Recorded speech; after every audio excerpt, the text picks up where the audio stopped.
And good evening, everybody, or good morning, depending on when you're watching this. Welcome back to Hoops HD. This is our bracket rundown show. I'm your host, Chad Sherwood, joined by John Stalika, Joby Fortson, John Tytel, and Rocco Miller.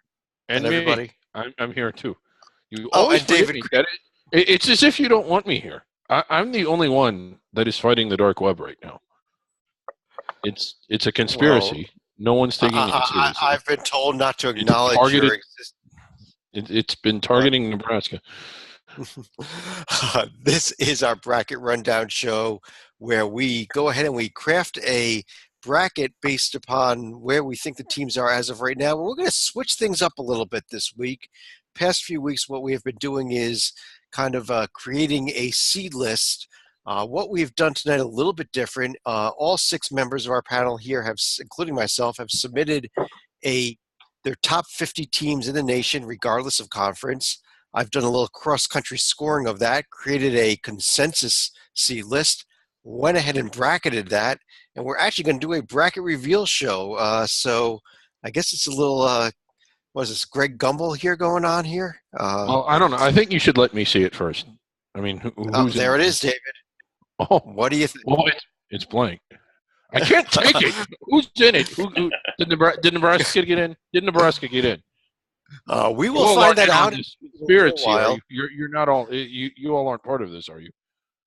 But what we are going to do is reveal. I'm going to start doing the top 16 teams. We're going to reveal one team at a time. We're going to do a little discussions about them. Then after that, we'll do one full seed row at a time until we get done with everything. We'll also look at some of the top teams out that people voted for but did not get in, and we'll discuss them. And as we go through these teams, I'm going to ask some of you to say whether you agree, disagree with what the consensus ended up being, and why not. I've got a few notes here also of there were some big disparities in some of the voting of 20 plus points in some polls, so we'll figure out how that happened. But the number one team may not be much of a shock. The Virginia Cavaliers. What the hell have Joby, they done? Joby, you're who's number one Yeah. overall right now by the consensus. I was a homer and put us number one as well, but I think the number two overall seed will be another team that starts VI, I presume, and it's not a done deal between the two. Virginia, on the strength of a nice win, yet another nice win. Louisville, I would expect, is in our field, even with the loss last night. They keep winning and winning against a pretty strong ACC schedule. Until that changes, I don't see how you cannot have Virginia number one. Well, and Joby, let me ask you a question here. This was a little bit of debate I had because I'm the one that did the bracketing here. The number one team overall under the new rules that started last year gets the community will actually contact the teams in contention for number one overall and ask them where they would prefer to play for their first and second round sites. Well, Charlotte's And a no-brainer. Charlotte will get the as the bird flies, Pittsburgh is actually 60 miles closer to Virginia, Charlotte. Charlottesville than Charlotte is. You think they Charlotte would will choose be Charlotte? Charlotte would definitely be the choice. I presume Atlanta, the East Coast. What's the East Coast region? Boston. They choose Atlanta. If it was New York, then all of a sudden that's a real decision. Especially if it was the Barclays, since that would be the third time Virginia would play at the Barclays in this season because ACC tournaments there, and they played the preseason NIT. So I think Atlanta makes complete sense. And Charlotte, more importantly. Charlotte, without a doubt. There's no brainer. They're going to go to the Carolina home. I mean, that's the goal, is to reach the Carolina, whether it's Greensboro, Charlotte, Raleigh, or Greenville, South Carolina.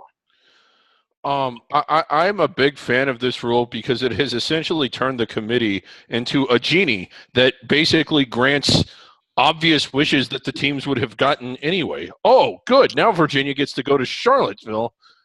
I mean, as opposed to the committee would have just sent them there anyway. This is basically like a new rule that accomplishes nothing that wasn't already being accomplished. But I don't know why the hell. Well, again, David, though, as the crow flies, Pittsburgh is closer to Virginia than Charlotte is, and that's kind of the question here. But I agree with Joey. I think that that the Cavaliers would rather be in Charlotte than in Pittsburgh, and that's why I put them there.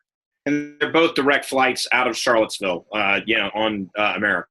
Yeah, I know that for a fact. So, they're not flying. They're both. Yeah. Titel, the number 2 overall team, also probably no surprise. Villanova coming in here. Even though the votes were cast before the games tonight, a real nice win tonight over Creighton as well. I believe by well over double digits, and I would take issue with this. I'm certainly not unimpressed with Virginia. They are one of the 2 best teams in the nation.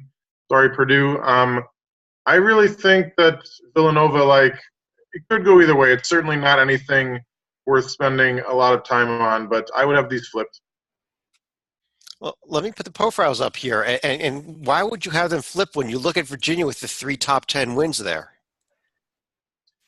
Because they got a bunch of other wins on the other side, and they've each only lost one on the road. And Villanova has played a lot more games neutral site, while Virginia's been sticking around John Paul the whole time. And the RPI's 1 and 2, and the resume and the metrics, and it's a coin flip, I suppose.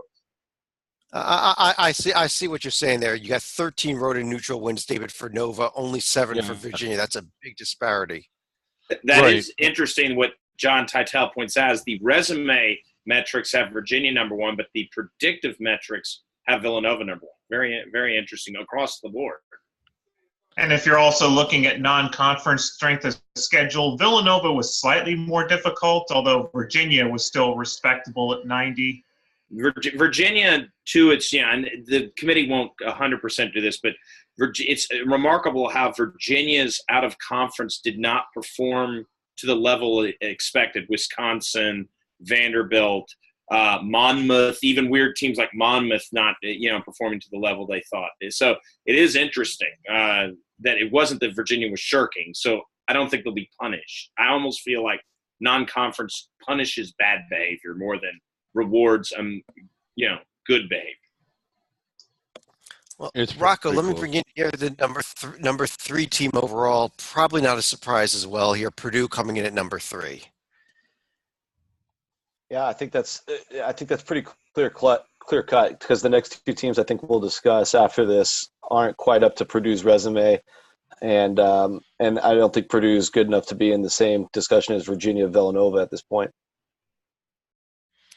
Well, number 4, this is a bit more of a debate here at number 4, though, David. Kansas did narrowly eke out that number 4 spot over the team that's going to come in at number 5, obviously. But I actually had them at number 3 overall. If you can pull up the resumes here, I mean, Purdue was on my one line, so at this point it's a little bit semantics, and Kansas is going to Wichita, and Purdue is most likely going to Detroit, or has that already been assigned?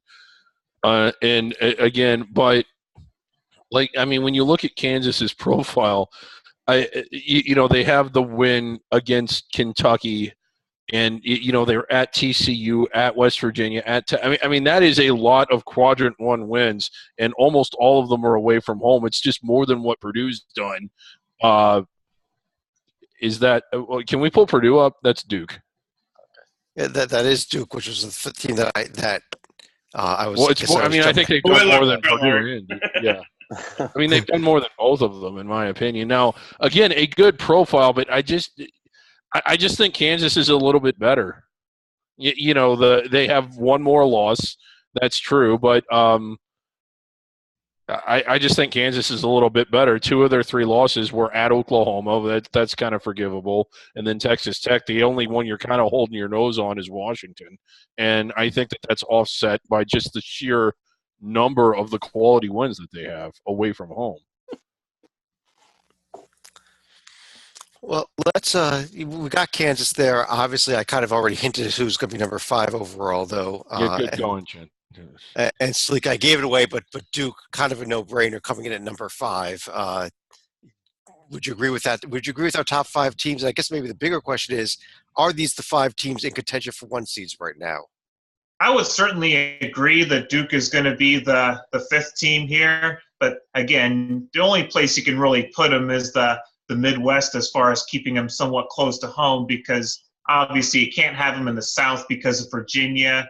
and you really don't want to put them in the East this early because you're starting to think of, region balance issues. But they're obviously not going to put them all the way west just to keep, a true S-curve balance here. No, they certainly would not do that. I disagree. Oh, go ahead. Go ahead, Rocco.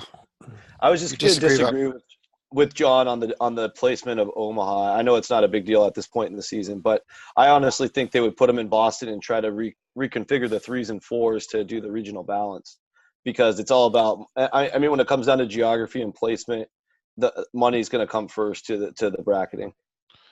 There was a bracketing problem I ran into, which is why I think I wound up having to move Duke over to the Midwest. But if there was a way, maybe that I missed while putting it together, I could have put them in the East. They probably would have ended up there. Yeah. Well, Duke would definitely love to be in the Upper East Coast, either New York or Boston. Because Boston is a lot closer to New Jersey than Omaha is, and New Jersey's where Duke is. Exactly. But Titel, I already gave it away, but actually coming in at number 6 was Xavier. Now inching closer to that 1 seed battle. Do you think the Xavier team can move up to a 1 seed if they keep winning, or is that too far? Are they too far behind this other top 5? I mean, somebody a month ago picked them to make the Final Four, so I certainly think it's possible. I'll defer to Stalika, but I assume the Cincinnati to Pittsburgh drive is not too far, and as much as Virginia would be favored if it comes down to them in the Elite Eight, I mean, for Joby, this is the Joby John game, of course, and it seems like you get Trevon Blewett and the whole offense against Virginia and the whole defense. I think it would be a fantastic game. Yeah. But as far as Xavier goes, it's actually they're closest to Detroit as far as the crow flies, but they're slightly closer to Nashville than they would be to Pittsburgh. So and getting Chad may be giving away how some of the other protected seeds are going to be falling, given that this is the first time I've seen Xavier placed in a Pittsburgh sub-regional here. Well, let's talk about something real quick. I mean, we're using the term protected seed. We should have identified this at the beginning of the show. You mentioned Detroit. Shouldn't a protected seed be protected from having to go to Detroit? when you talk about protected seeds, they are the top 16 teams. All the teams that we're doing one at a time here that are in the yellow there, these are teams that by protected, what they mean is you're not going to be at a home court disadvantage in your first round game, which is pretty rare, but you can pretty much bet that Xavier is not going to be matched up with Duquesne or Robert Morris on the 15 line there, that Duke will not get UNC Charlotte there. Not that either of those teams would ever make the field, but that's the examples of what we mean. Or Davidson, for that matter. But Joby coming in solidly on the 2 line here, number 7. How about the Auburn Tigers? I was definitely the highest putting them there. I think if you win what I believe may be the deepest conference they won the challenge against the other deep conference, so to speak, recently. Auburn could have done more out of conference, but in conference they've been unstoppable. And they have been until they lose beyond just what was the Iron Bowl basketball version. I mean, Bruce Pearl, give him credit. He has done it. And if they plow through and don't lose again, you're all of a sudden staring at an amazing 1 seed chance. Now they got to do that, and that's easier said than done. But I am starting to become, because they are doing it game after game after game, Tennessee, Georgia, these are good teams that are likely going to be in our field. I like what Auburn's done, and leading the SEC means a lot to me. And it's such a great story. Auburn, building it right, doing it the right way with the right people. And I was trying to research this. I don't think any team in the history of the NCAA tournament has ever ended up on the 2 line after having their coach arrested by the FBI. Assistant coach. I'm sorry, not assistant coach. Where did Louisville wind up in ever? Well, I don't. Yeah, well, if Louisville ends up on as a protected seed, I'll stand corrected. Well, Auburn did have to get sent out west here to the West region. One of the reasons is because Xavier couldn't go east because of Villanova already being there, and our 8 seed not able to go west. A little bit of a giveaway who it is here, but David, there they are, the Oklahoma Sooners, number 8 overall. Right, and that's an interesting, again, a rematch. I think of a Final Four game that Oklahoma Villanova game. Oklahoma really struggling a little bit here lately. I think I had them close to here, but at the beginning I was thinking they were a potential solid 1 seed, losing 3 out of 4. Now they're not playing, the Little Sisters of the Poor either. It's not as if their schedule isn't incredibly challenging, but they have slipped a little bit. So if you're going to move any of the 2s out west, it should be them. Well, again, but they couldn't go out west because Kansas already out there. We can't have a second Big 12, which is why I ended up having to swap Auburn out west and sending Oklahoma to the east. But they get a nice home game in Dallas because that is definitely where they prefer to be. Right. Yeah. Let's start with so they went to the east. I'm not paying attention. I'm sorry. 3 states here. Another Big 12 team, Titel, Texas Tech's on the 3 line and very close to the 2 line. If they hadn't, they did win last night, I believe. Correct? Yeah. Keenan Evans and it's 38 points. I mean, what a nice reward to stay in Dallas instead of getting shipped out elsewhere. That's I don't think Duke will have a huge problem with them, but I like it for the 3 seed. Also on the 3 line. Let's see who comes up next here. Number 10 overall, the Clemson Tigers, a team that I think a lot of had kind of fading until Stalika, they've proven now that they can still win despite the injuries, haven't they? Well, they started off with a close win at Georgia Tech on Sunday night, but after getting a pretty decisive win against North Carolina, and we'll get into this later, the Tar Heels have their own injuries to deal with. Clemson looks like they're not going to be going away anytime soon. Yeah, and Rocco, do you agree with this? That Clemson is a 3-seed and pretty solidly so after the Carolina win at home?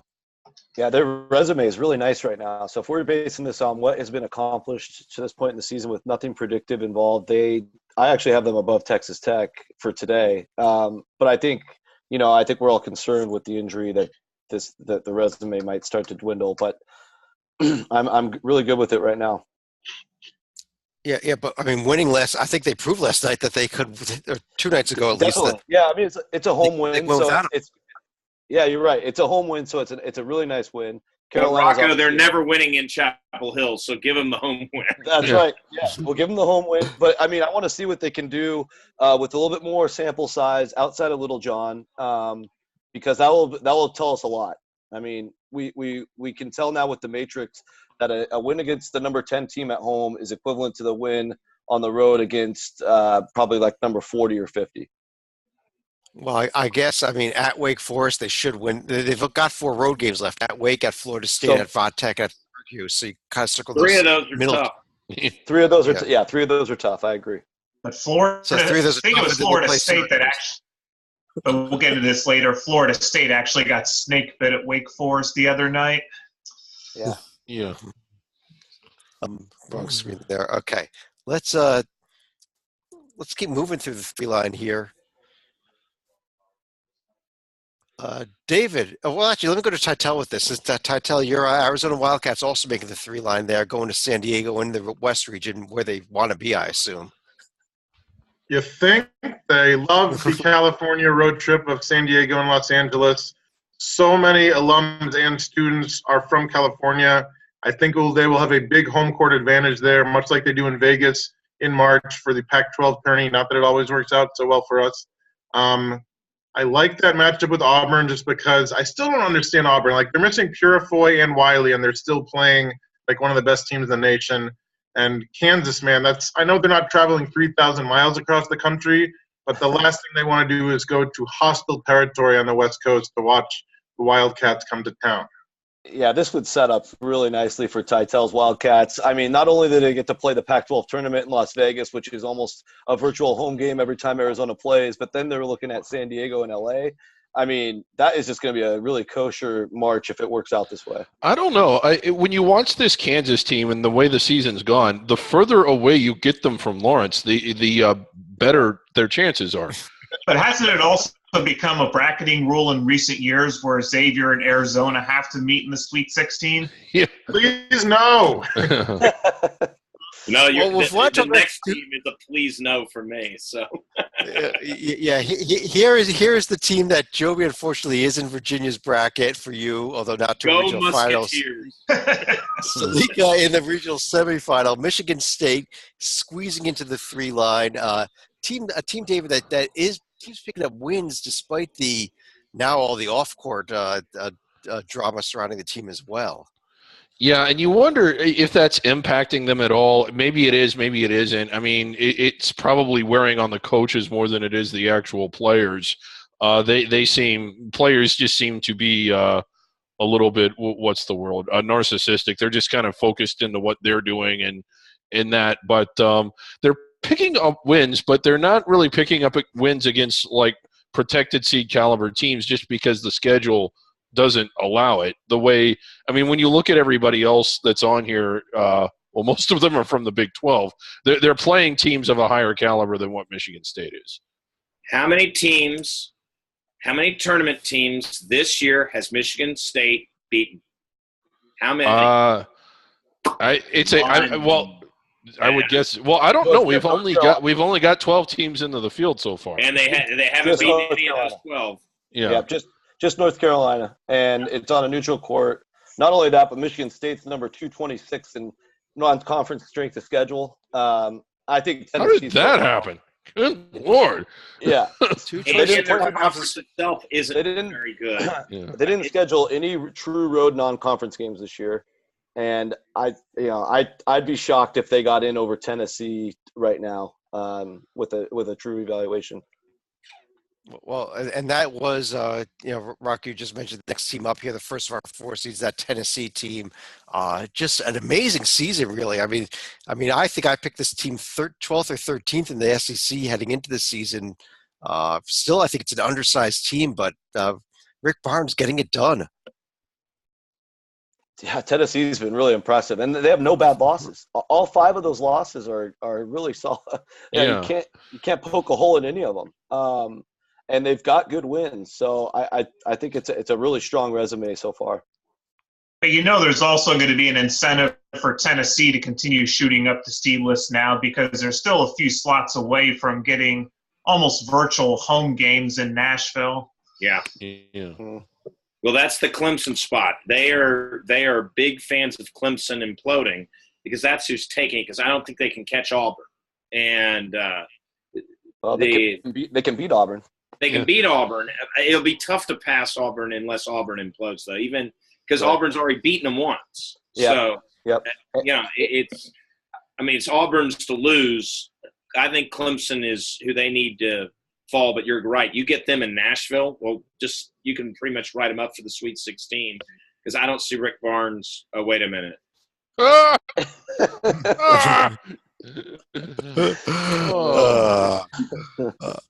Also on the 4 line here, North Carolina Tar Heels. We really couldn't get Tennessee to Nashville? Come on, Chad. Jeez. I'm sorry, Auburn and Clemson already took Nashville spots because Charlotte spots were already filled. But Titel, North Carolina, going 3 losses in a row now for the 2 Heading them to Boise. I was going to say, can you schedule them to play Arizona like as soon as possible rather than waiting until March? Yeah. A trip to Boise. Would rather be in Boise than Charlotte. At least you get a neutral crowd. If they asked Duke where they would like to go, they'd probably. Okay. Also in Boise, the Cincinnati Bearcats and Titel. Is this we've had this debate several times now? Is this Cincinnati team really protected seed with a ton of wins but no huge wins? Had you asked me in the first half of the Houston game, I would have said hell no because they were dead in the water, and they came all the way back to win it. Stat of the day for now. I believe Cincinnati is 0-1 in the state of Ohio and 0-1 in a neutral site loss to Florida and undefeated in the rest of the nation. Like, how do you factor in a team that's only had 1 game in its home state all season? Unprecedented. That is that's true. I have not been a fan of Cincinnati this year. How are they not on the 1 line after hearing that stat? They have every single win anybody away from home. Does Wow. anybody? No one else does. No one has this many road wins. Motion to, are we scrubbing yet? Motion to move Cincinnati up to the 1 line after hearing that. That is amazing. The last of our protected seeds, just barely, and I don't know that I necessarily fully agree with this, but West Virginia, a team that is going in the wrong direction here, Joby, still getting a 4 seed, and they're not playing like a protected seed, though, are they? No, I mean, they're living off resume. They gave the 1 loss to our overall number 1, but then they've consequently lost at home a couple of times. Most recently to a team I had higher than them, who I have a feeling will be number 17, and that would be Big Blue. Hey, I had West Virginia. Still as a protected seed because they've actually beaten, as you can see, Virginia, Oklahoma. I think Missouri will be in our field. K-State has a chance in our field. Texas will be in our field versus the 1 that Michigan State has. Yes, I had them over Michigan State. Yeah, you got to do more. Sorry, you just got to do more. And this was it has done more. And this was a team we thought was going to be a lock for Pittsburgh, given how they had come into early January, but given their slide, which I think is 5 of 6 now, that's why they're going all the way out the west. Iowa State loss is the most concerning, without a doubt. That's why they're sliding. If they pull another, and that's the most recent game, they need to beat Kansas State. They can probably lose in Norman, but they got to win those home games they're facing: K-State, Oklahoma State, TCU, and then probably everything but Oklahoma and Kansas to hang, and maybe one mistake like in Austin or hosting the Red Raiders. Besides that, to keep their protected seed lane, they've got to take care of business, and they haven't as of late. I think, Joby, I think they probably do have to do that. And I think with their non-conference strength of schedule being really awful, they're in danger of other teams from behind coming and passing them up. Mm-hmm. So it's not as straightforward as it looks right now, just because they have that big risk of the lousy non-conference strength of schedule. West Virginia's got their work cut out for them. Hasn't hurt Michigan State in the people's eyes, which I don't understand.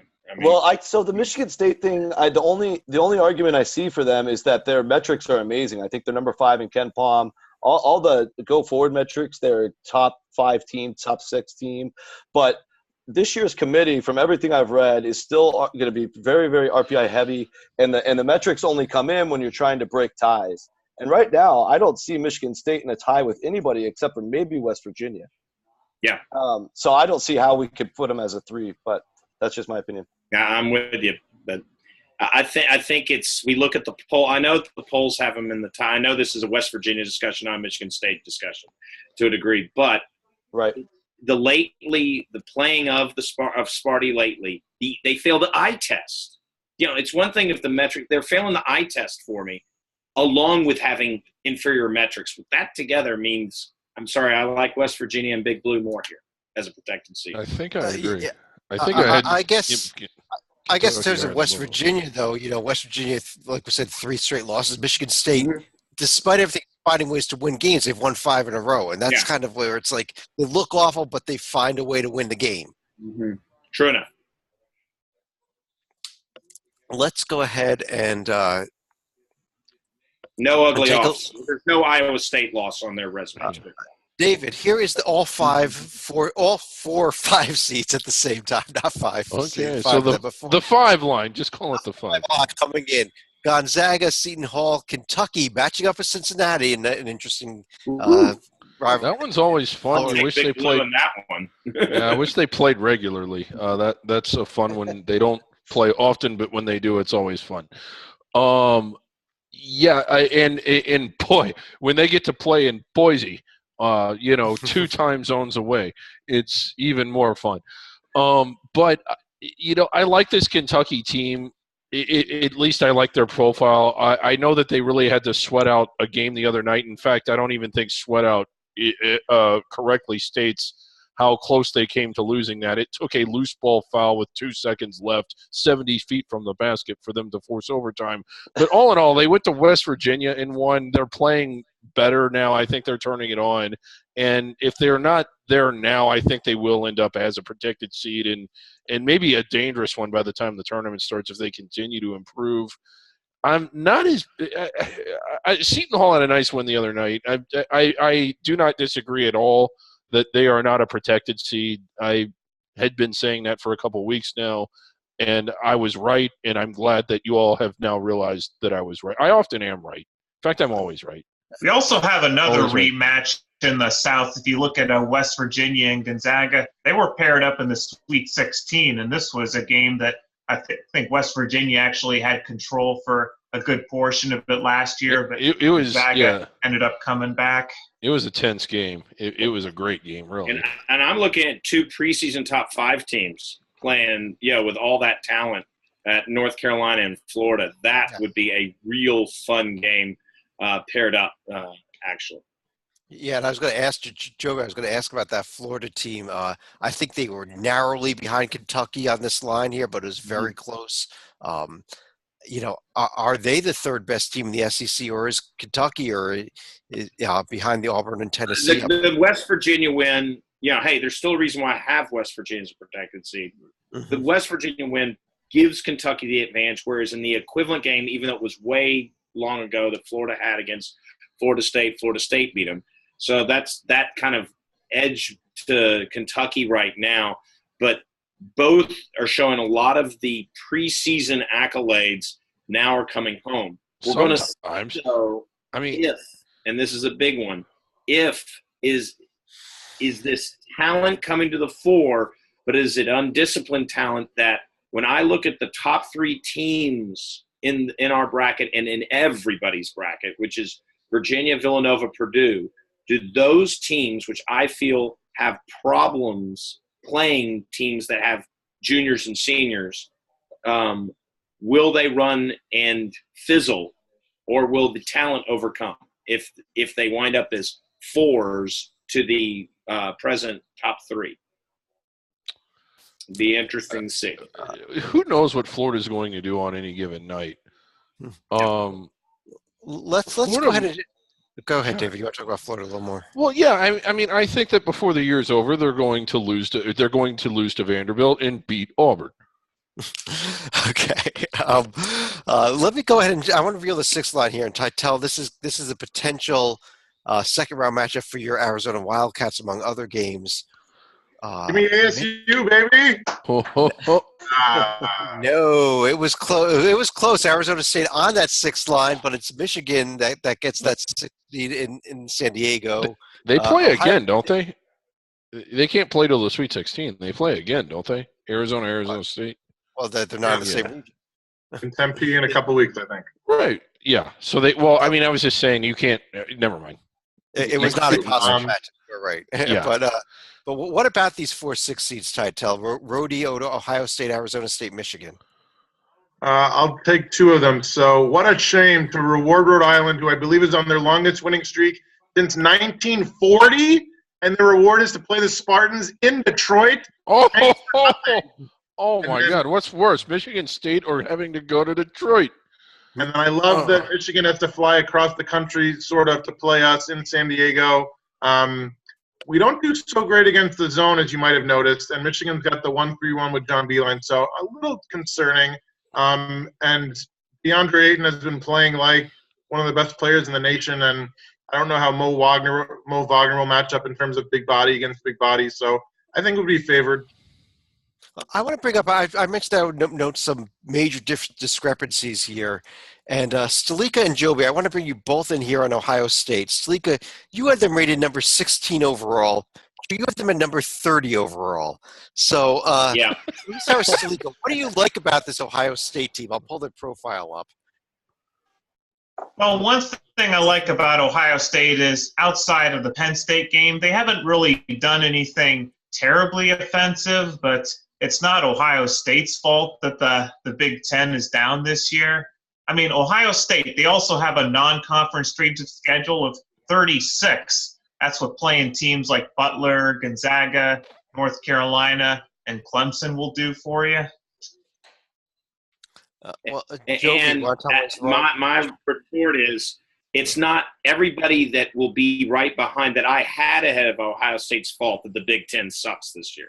You know, the fact is these other teams that I had ahead of them have proven, you know, hey, what is the metric I repeat over and over again? Are you beating teams you're going to play in March? I say that over, just like David will say road wins. You know, we all have our little stats we hang on to the most. Mine is, how are you doing against the field? Ohio State is not a bad team. I still have them wearing white. But, you know, 30 is still wearing white in the 8 game. But you beat Michigan State, who I've already spent 5 minutes kind of downgrading. You beat Michigan, who I also didn't have the highest in the world. I actually had them ahead of Michigan. And you have an ugly Penn State loss, at home. They're not a bad team. Don't get me wrong. I actually like them from the eye test, but there are teams I like better, and I'm happy to explain why I like all the teams. Only one of the teams ahead of them also is low on the win total, but playing in the Mountain West, they have more of an excuse. Well, let's go ahead and let's reveal what might be some of those teams here. Let's show the 7 line. Rocco, let me bring you in on it here. We've got TCU, St. Mary's, Wichita State, and Creighton come here on the 7 line. Your thoughts on that? I think I like where you got TCU. I like I'm really comfortable with Creighton there, and I think Creighton's going to have tons of ups and downs with the injury, but they play so well at home. They'll win enough home games to stay in that area. St. Mary's, they're a tough team to seed, of course, because they just don't have a lot of sample size. But I think this is a good place for them. I was curious as to why Gonzaga earned a 5.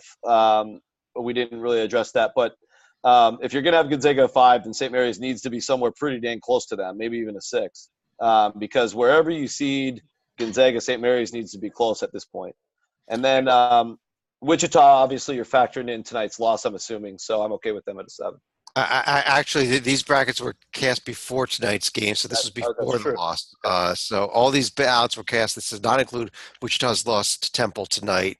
I would have had them even lower. Somebody was pressing it where they placed Wichita State. I'll just say that. Yeah. Well, let me start with St. Mary's, though. Big discrepancy here. Joby, you had St. Mary's fairly high, all the way up at 22. Tytel, you had them all the way down to 34. Tytel, why do you not like St. Mary's as much as anybody else? So you have to love the win-loss percentage. You have to doubly love the Gonzaga win because that's been their bugaboo in the past.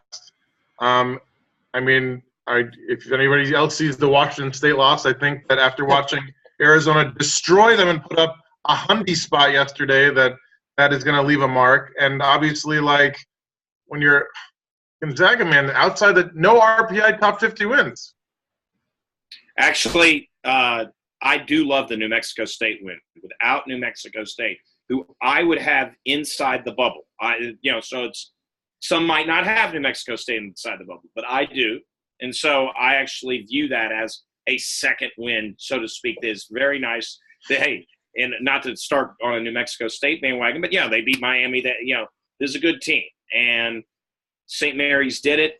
As always, St. Mary's, I'd love to have more sample size against good teams, but for once their non-conference strength of schedule has a 1 in front of it instead of a 3 in front of it as the first number. Maybe we start rewarding that a little bit. And the Gonzaga win, I'm with Rocco 100%. I had both as a 6 seed. So I had them side by side. Yeah, they're very tough teams to seed because of that you can't compare. They're really hard to compare to the other teams around them. And that's what we're really doing here is we're comparing teams across the board. And so it's just if you're going to have one somewhere, you got to have the other pretty close to them. Let's also get a TCU team sheet up here. I will say that. Yeah. The Texas win was very nice for the Zags. They've got St. 4. Mary's really does. I agree that Gonzaga should be a little higher because they've got the 4 Tier 1 wins, but it shouldn't be too far off. I agree. I had them side by side too, but that's why I had the Zags slightly ahead, but not much. You want to address TCU? Yeah, first of all, it has to be a punchline from Chad here, making Jamie Dixon's triumphant return to the city of Pittsburgh. But on a serious note, look how well TCU has done, relatively speaking, even since Jalen Fisher went down with an injury. They did get a win at Oklahoma State and also had a pretty decisive win against West Virginia, even though that's showing as a Tier 2 win right now. So they're showing they can also win games with their current lineup as it is. And they beat the Bonnies. But the Vanderbilt recent loss puts a little sour note on me. TCU certainly playing in the Big 12 is going to have opportunities. I mean, look at the next 4 games: Texas Tech, Kansas, Texas, and West Virginia. Four pretty awesome teams, you know. But they'll have their opportunities. All right. Well, I'll tell you what. Let's go on to the 8 line here, and Tytel, let me bring you in here in the 8 line, which has Florida State, Louisville, Butler, and Miami. Kind of almost an all ACC line, other than Butler there. With and Butler, an interesting potential Purdue matchup in the second round. I was going to say, we'll go to Stalika for the Crossroad Classic. We'll go to Joby for the ACC rematch. Villanova, Louisville, talk about a couple of great programs in the 80s who are still relevant 30 years later. Kansas, Miami, I don't have anything great for, though. Although I think Jim Larinaga beat Kansas back in the day, or is that UConn I'm thinking of maybe? It was UConn. That was UConn back in 06. Overtime. Yeah, after missing 2 free throws twice. Yeah, David, do you agree with this 8 line? Is there somebody that you think we missed out glaringly on? I think I agree with it. You know, Louisville might be a little better than this, but again, there's plenty of basketball left to play. If they are, they'll play their way up.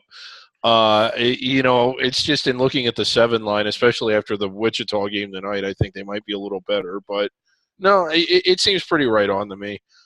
Florida State kind of blew their foot off the other night at Wake Forest, but other than that, their profile is pretty good. Well, Rocco, we just saw 3 ACC teams come in. Did we miss NC State somewhere along the line, or do you think that they're below these teams? I think NC State's below. Okay.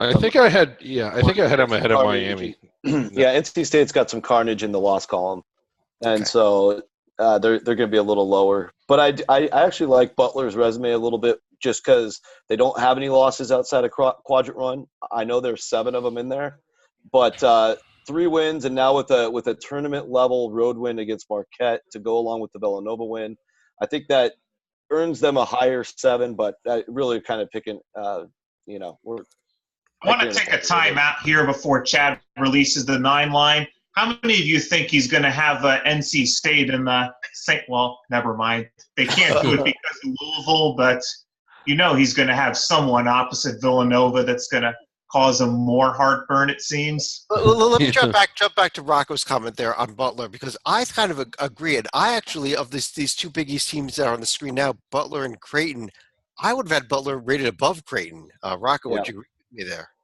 Yeah, I've got Butler a couple spots ahead of Creighton now, which is pretty incredible, because a week ago I think I had them about 10 spots below Creighton, so they made a big move. But it's just the way things are shaking out, and a lot of it has to do with, of course, the opponents and how they've performed in the last week. Well, let's go ahead and I know Stalika wants to see my 9 line here. And there we go. And still no NC State. It is Texas, State, Louisville, Alabama, Butler, Nevada, Miami, Arkansas. David, wow, because of... Well, yeah, where's NC State? How about I like them more than... They have a Butler on that line, unfortunately. Yeah, you know. I mean, I think I like NC State more than just about all of them, unless they were moved down for seeding reasons. Like Arkansas, I like them. They've struggled a little bit, you know. Okay, let's talk about these teams that are here before we talk about NC State. I'm a little bit of it. It took long enough to get Texas up there. I mean, they lost barely in Lubbock last night. That's not a bad thing, you know. Yeah. Well, we got a couple teams here that I think are worth a few minutes of discussion. Let me start with that NC State team. Tytel, one of the reasons they are not on the board yet, you had them ranked very low. Did you want to defend why you had number 50 overall? Do you want to throw up the profile? Because I think that would be the quickest way for me to attack them. So they have this amazing – this is like one of the most schizophrenic teams that I've seen in the nation all season. You look in the upper left quadrant. Those are 4 not good wins, great wins. It's hard to win at the Dean Dome. It's hard to beat Arizona this year outside of the United States. I mean, that's easy to do. And other games are close. Beating Duke by double digits is hard to do. And you look at the losses, very tough as well. The Greensboro, Northern Iowa is not great. So I think that's kind of why I would take them out. But no, the upper left quadrant can hang with anybody in the nation. The other team I do want to discuss here is Alabama. So why did you have them 50th? It sounded to me like you just talked them way up. They're certainly trending in the right direction, and like they have a nice, decent little schedule of Notre Dame and at Tech before they have the Heels in the rematch, which I don't think they're going to win. If they sweep North Carolina, put them in the top 8, sure. Yeah. Well, David, I put on the right side there is the Alabama profile. You had them 40th overall. Joby, you had Alabama 25th overall. Huge discrepancy there. So, David, what don't you like about the Alabama profile? Then, Joby, I'll talk to you what you do like about them. Right there, you see that you got a column there that says record, and then you have something next to that. They've won 1 true road game, and Texas A&M. I can't really give them a whole lot of credit based on when they won that game. I know it's appearing in Quadrant Run, but their only road win was at LSU, which isn't bad, but I just don't think it stacks up. And I think that's fair enough. Man, 3 just outstanding wins. Yes, the losses kick your ass a little bit. Rhodey wasn't at full strength either, were they? I can do a mea culpa and say I probably had them too high, maybe a seed too high. But man, Auburn, Oklahoma, Rhodey, that's a nice threesome to have. I hate the Vanderbilt loss, but at least Vanderbilt's done to more than one.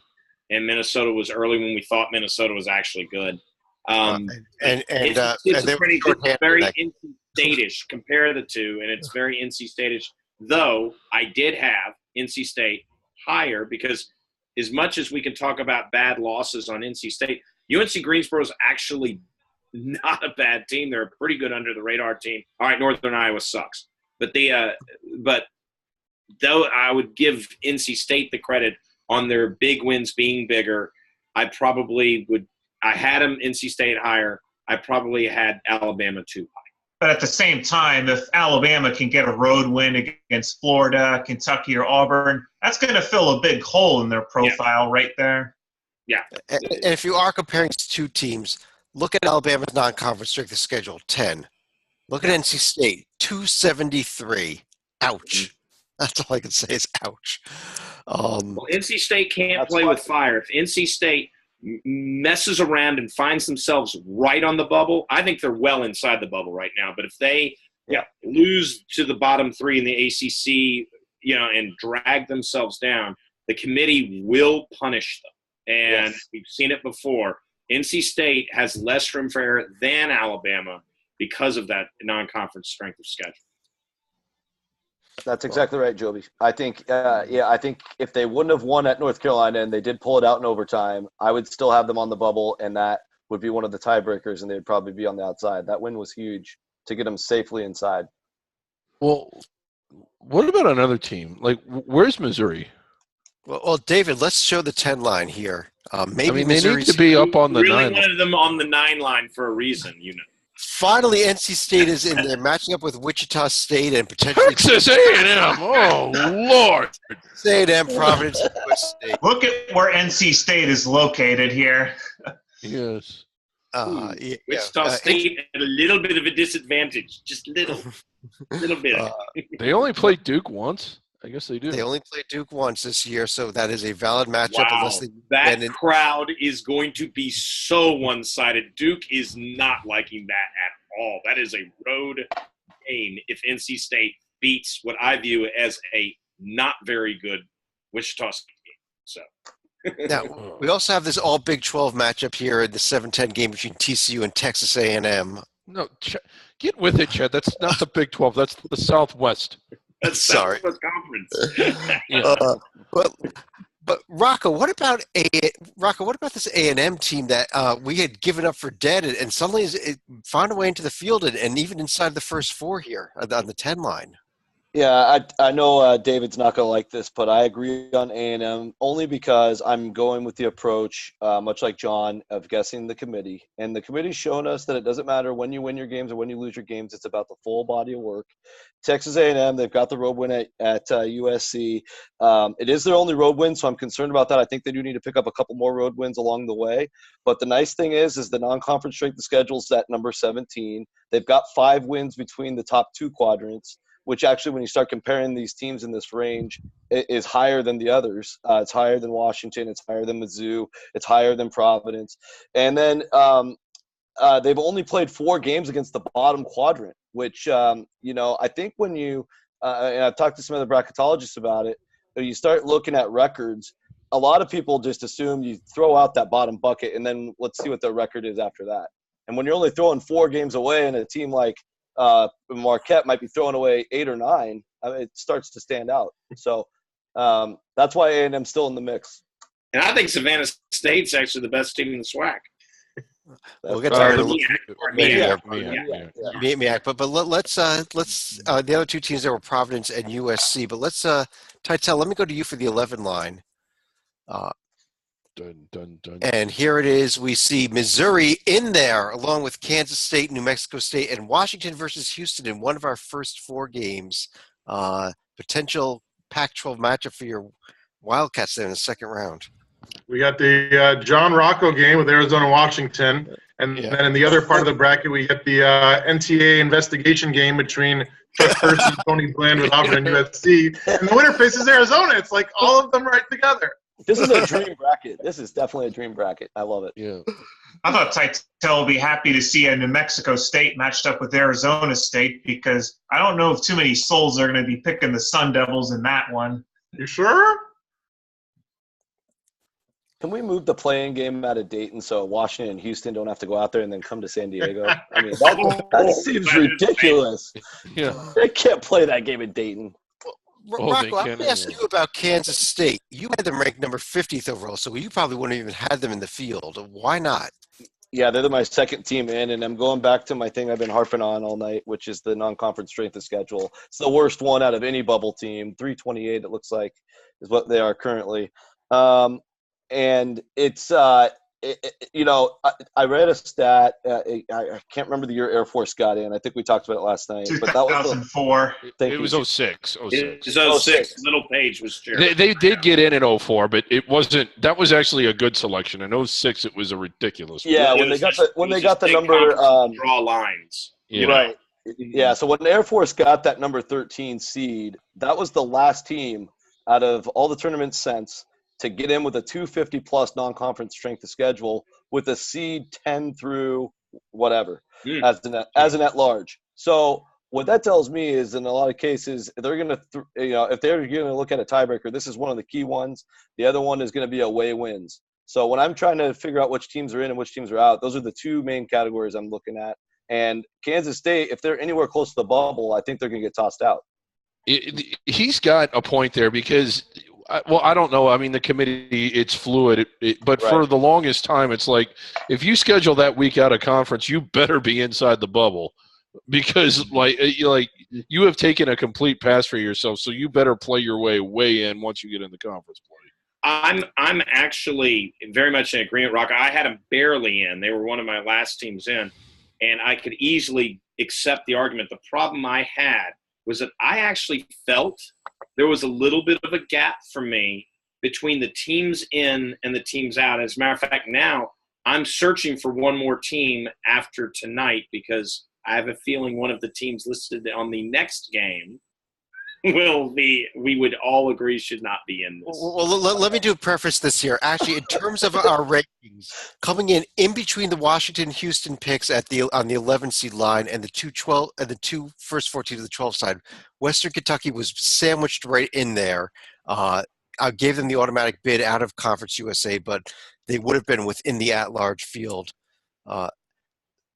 As we put them up here, as Western Kentucky, Loyola Chicago, East Tennessee State making that 12 line, along with Marquette and a team, once again, this was before tonight's results, SMU was our very last team in. David, your thoughts, at least on Marquette, I guess, and Western Kentucky, maybe not so much SMU. Well, I had Western Kentucky inside the bubble. I had them inside the first four. I want to say I had them in the 10 line-ish range, so actually a little bit higher. I know that but again, I'm coming at it at the approach that I'm not trying to guess the real committee.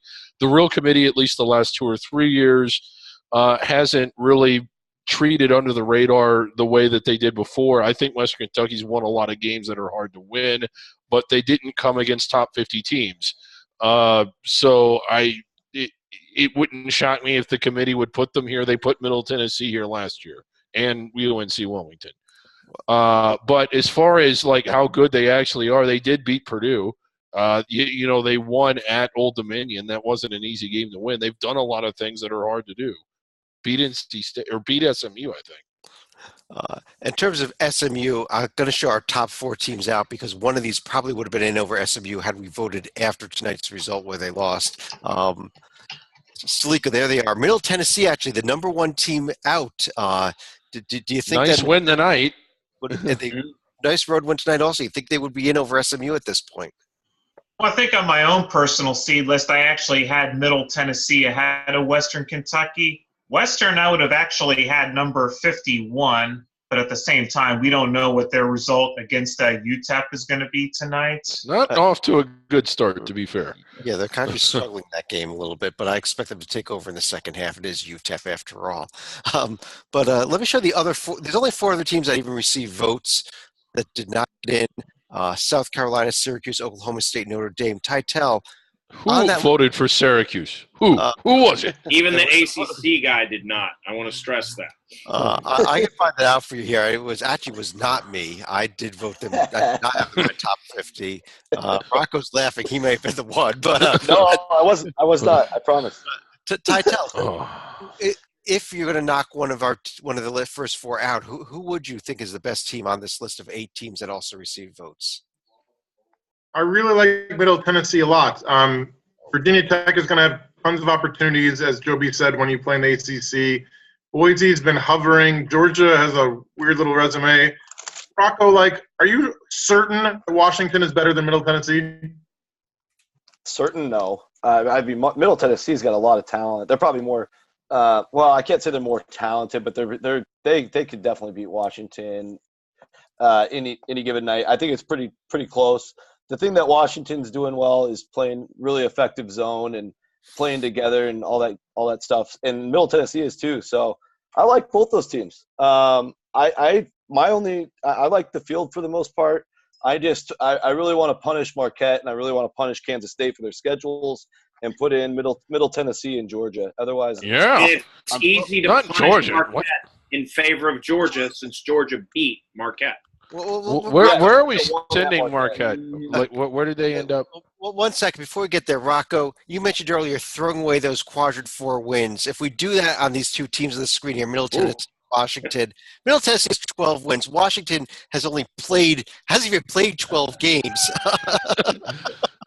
They have a nice 7-6 record. So in the committee room, that would be tough. But the thing that Washington has that a lot of teams don't have is they're treating the Kansas game as a true road win. If you look at the NCAA official page, and so that gives the Huskies 3 true road games in quadrant 1. Hopefully they're going to know that it was. They're treating it as a true road win because by definition it was. But the committee's going to know it was not in Lawrence. And I don't think it's a huge difference because even a neutral win against number 6, it looks really good, just like a road would. But you're right, it is a little bit less. And so either way, no matter how that shakes out, I just think compared to the rest of the bubble right now, Washington stands out because of that. Now, again, Chad, you make a really good point. If you go through the depth of the schedule and your entire body of work, which is what this is all about, there's not a lot of meat on the bone for the Huskies because there's nothing in quadrant 2 at this point, which is why this weekend is such a huge weekend for the Dogs. Well, the other thing about the Kansas one, you have to keep in mind that it was a road win. Had they beaten Kansas in Seattle, they would have gotten a lot more credit for it. Marquette and Georgia, the other teams we were just mentioning. I'm not certain that I get this, Georgia. Georgia 13-8 with 2 quadrant 3 losses. Horrible losses. I mean, I don't care if you go on the road against anybody in the bottom 200. You can't lose and make the tourneys and at large. San Diego State, it was very early in the season, maybe. St. Mary's win is looking better every day. The Marquette loss, that's the whole thing, like Joby said, that was a great point. The non-conference race, the schedule is pretty craptacular. The road, it's a record 3-5. I mean, bubblicious at best. Let's also get a Virginia Tech up here if we can, because this is another one of the teams that just missed the cut here. They've won 3 in a row recently, including a home game against North Carolina, and also a couple road games at Notre Dame, and even a Boston College team that has been tough to beat up at Chestnut Hill this year. Duke couldn't do it. How about that out-of-conference strength of schedule? Right. Yes, that is a bit of a problem because Virginia Tech was missing in action for 2 months. Again, the huge pile of quadrant 4 wins. That's couldn't find Virginia Tech because they don't televise Citadel games. Citadel won tonight. Citadel beat Wofford tonight. Big win for the – man, you should have seen their strength of schedule before that game tonight. It was about 290. I mean, at least the Citadel's on the East Coast. What are you doing scheduling Houston Baptist? I mean, why? I think the Citadel's worse. Well, maybe. But Citadel's at least, at least they could take a the bus. Region, let me run through real quickly the rest of the field here. The 13. Like Seth Greenberg comes back from the dead and makes his scheduling for Buzz. Yeah. I mean, come on. You see South Dakota State, Buffalo, Vermont, and Belmont there on the 13 line. Like that line. Who's the Ivy League rep? Let's go. 14 line, Wright State, Montana, and right. UCSB getting Arizona. A little bit of a tough challenge there with the California school there, Titel. Ex-coach? Not worried at all unless Steve Nash is coming back to play for a 14 seed against Arizona. 15 line, Wagner, Charleston, Gulf. Wagner all the way up there.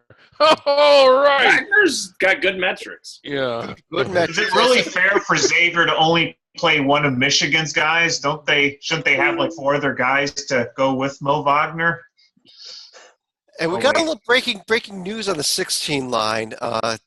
This news come out just the last couple of days here. Bucknell and Rider first of all. Radford and Pine Bluff in one first 4 game. Penn versus Savannah State in the other first 4 game. Wait a minute. Savannah State had been ineligible, but that has changed suddenly. You broke this news, John. Well, to be fair, there was another reporter, I think, with Mid-Major Madness that had also broken this because apparently on January 19th, from my understanding, Savannah State applied for an APR waiver from the NCAA and has been granted such a waiver. So at least they are now going to have something to play for, especially now that they're ahead by half a game in the MEAC. And there they are. Let's pull up Savannah State's profile here because there was another statistic that we need to highlight with them. Look at their conference schedule. It's pretty freaking, it's pretty freaking number 1. All right. And the number 1 temp, they are a fun team to watch as well. Well, they're going to have a little problem if we're throwing out quadrant 4 wins. But I'll say this as I got to see the Virginia Savannah State game. There's a reason why it was smart of Virginia and Michigan State and these teams who think ahead to schedule this because you want a different space of play that you might all of a sudden randomly watch and face in the tournament. That's why you schedule Savannah State. It's a good schedule for all of these Tier 1 teams. They didn't lose, and they weren't close, but they got to see the style for a half for their starters. That is – I am legitimately – I did not know that. And I am very, very happy to hear that they were granted that waiver. They deserve it. I really, really, really am pulling for that school. I have some – friends that have worked there and had since moved on because of the plan to transition down. But it isn't I mean, how good of a story would it be if they made the tournament this year and then decided to stay up because they got the financial windfall that they were looking for? Anybody in Georgia, go see Savannah State. It's a fun place to go see a game. Actually, I'm going to leave the screen up here for our final thoughts and run through each of you any of your final thoughts, either about what the bracket that we put together here or anything else related to college basketball. And Rocco, let me start with you. Yeah, I thought it was a fun exercise. It's good to get the committee approach because it really gives us, John and I do this on our own, and it gives us a good feel for what it would really be like in the room, perhaps. And I like our committee better. I think we're better than the real one. I say that every year. Salika. I mean, you're going to have a good story if Savannah State makes a tournament, but at the same time, let's not lose sight of North Carolina A&T, who themselves, let's not forget, they were also the centenary runner-up last year, and they're only half a game behind NC A&T. The only problem is we usually get chaos as far as the MEAC conference tournament goes, but that would actually be a whale of a title game if those two end up playing each other. Yeah, and I would note that we did update the survival board tonight. We have one extra team added on. Oh yes. We're upward ticking our survival board with this news about Savannah State, as well as I got the updated MEAC tournament brackets up on the site, so you can go up to the conference tournament tabs and check that out. Titel. So there's a couple of schools on here that I want to talk about, but not about this bracket. So we see Missouri is an 11 seed, and South Carolina is also considered. For those of you who were reading the news about their women's teams the other day, Tuesday night, ugly incident. South Carolina, your defending national champs, are hosting Missouri, and the Tigers women's team, they get spit on, allegedly, called racial slurs by fans, allegedly, after the game Sunday in Columbia. Just an ugly, ugly incident. I still don't know where the truth lies because we have allegations from the Missouri AD, Jim Sturk. We have South Carolina coach Don Staley, a Hall of Famer, defending her team's fan base. I wish it wouldn't have happened. Hopefully they can resolve it, get rid of the people who were the bad actors and move on. But just a sad commentary that, women's game with the defending national champs in 2018, such stuff is happening. Yeah, that was just an awful allegations, at least. Hopefully they get to the bottom of it. Joby, let me turn to you. Yeah, no, and the Missouri AD going after Don Staley adds another layer to this, saying it was her fault. It gets into a name-calling thing. Definitely. Interesting components of our two bracket possibilities I wanted to point out right here. We could have, because I think Vermont can upset Cincinnati. Who on this panel doesn't think that can happen? I mean, come on. I think it can happen. I mean, Vermont beat Cincinnati. Likely they play Kentucky. Rematch. And we know in the first game it was a barn burner. So that could be a little fun game in the second round that we don't necessarily look to.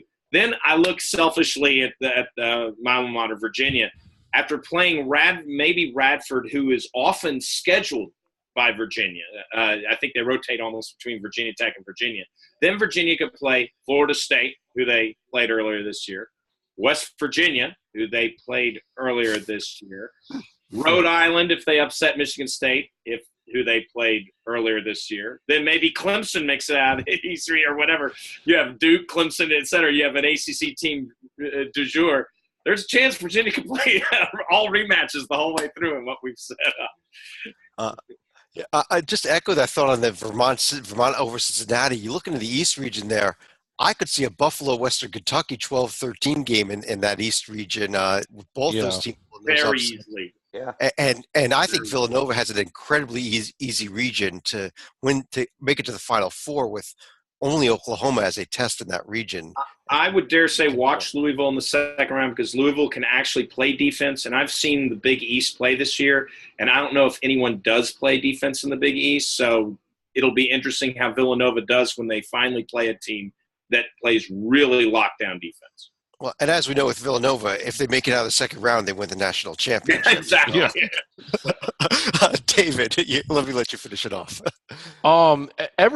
We do this exercise. We're not really trying to guess the committee when we do this. Rocco and Titel try and guess the committee, and they do very well with it. But it seems like every year the committee relies heavily on the paper, and it seems like that's more true the last couple years, and not just the overall paper, but just like the quality wins, top 50 wins and all that. And what you always end up with, or at least you have the last couple of years, is, in my opinion, a 12 line that is better on the court than a lot of the bottom half of the bracket that's also inside the bubble. So the 9, 10, and 11 line. And I'm kind of looking at this like, Western Kentucky and East Tennessee State, I would almost rather play somebody else on the 9, 10, 11 line if I'm Seton Hall or Gonzaga. Those are two really good teams. I'd agree with you. I guess, though, on that note, let's pull this down here. And I guess at this note, I do want to thank everybody for joining us. We'll be back again next week with a whole bunch of more podcasts. But on behalf of John Sleekan, Joby Fortson up here, Rocco Miller, John Titel, and the puppet down there, I do want to thank everyone for joining us. And I do want to point out the best news of the night is that Nebraska did not make this field. So have a great night, part everybody. It's part of the conspiracy.